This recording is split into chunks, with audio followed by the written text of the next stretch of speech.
Udah tolong Andra kisah foza daholo fa marana Andra foza daholo anatin'ny prolongation tsika sasa rahantsika amin'ny ekipa mamboaka sy ny ekipa ny aherahana amin'ny imbécile sy pour zato mihazakazaka mamboaka tazana manao izay tsy amin'ny sisiny tsy vahiny izay mitaditady olona ompena indray miaraka amin'ny patsa fotsy izay mitaditady général ompena satria mbola tsy voasazy mihazakazaka izy mihazakazaka otsipo mamboaka aza mbola otsipo mamboaka aza mbola na tsipo mamboaka any ministre mbola navoaka ministre mbola fa nivitanany écran plat voaka koa ministre carton rouge na tsipo mamboaka indray mbola tsipo neza mbola na tsipo ta ministre mbola nivitana ministre konono indray mbola voaka indray koa le ministre kelikely fa natenany mamboaka ho vitatra ny farany ve ty mahatra anankiray ty sa mbola ompina monda anakefatra na tsipona mbola na tsipona mbola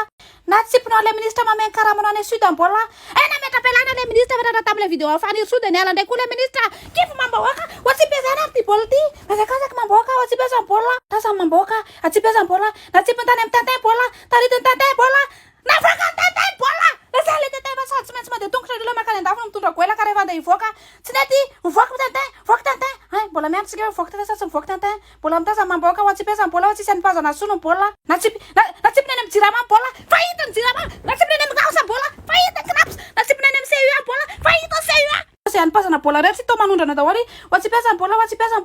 tsipa tany laleme mbola losa le laleme fanenjika tamin'ny artiste tsaraka voaka laleme satria any amin'ny kadasitry Madagasikara mitony lalao izy no itazana mbola rehetrarehetra ministera aleluia terena Jesosy